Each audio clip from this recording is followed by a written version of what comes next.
How much time are you wasting? And how much time am I wasting? That is a good question.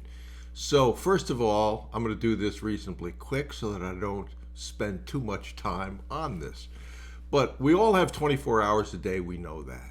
How we spend that time is what matters to most people, or should matter to most people anyway.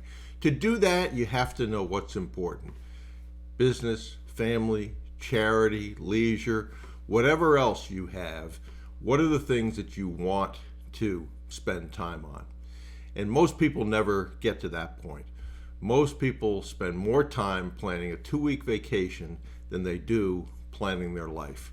It's a little out of balance. So think about what is it that you want to do, what's important, and what you want to accomplish. Then one of the things that's really surprising to most people is how do they actually spend their time. So one of the things we do in my mentoring is a time log. It's pretty simple.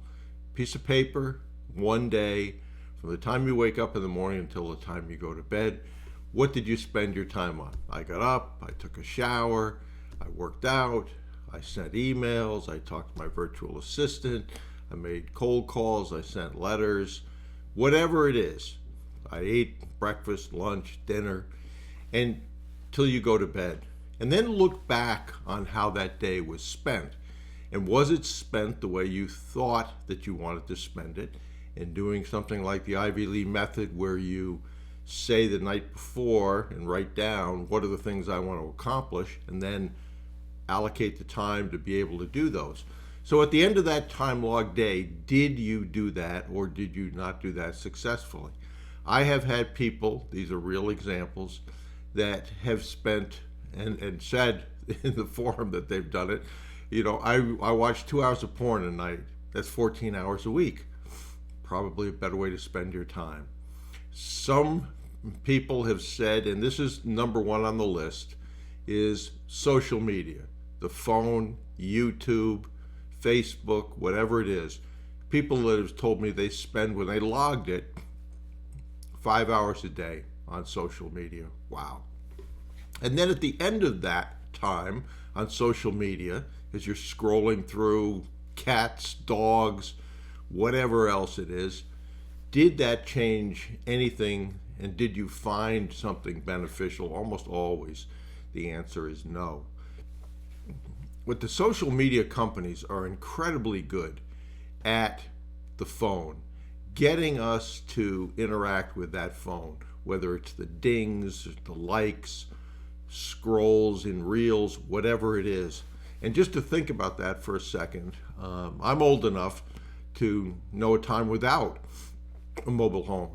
When you left the house, if you wanted to make a call to somebody, particularly the office, you had to stop, you got a payphone, we had phone cards, and you could go ahead and do that. Today, if you leave the house and forget your phone, I can almost guarantee you that you're going to turn around, go back, and get that phone. And that begins to show you, does the phone control you? Does the social media control you? Or do you control it? So it's really important to understand what's important to you. How do you want to spend your time?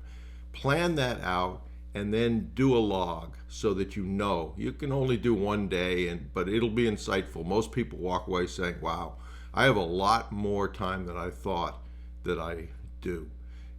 Once I thought about controlling it. So what gets measured gets done if you take action.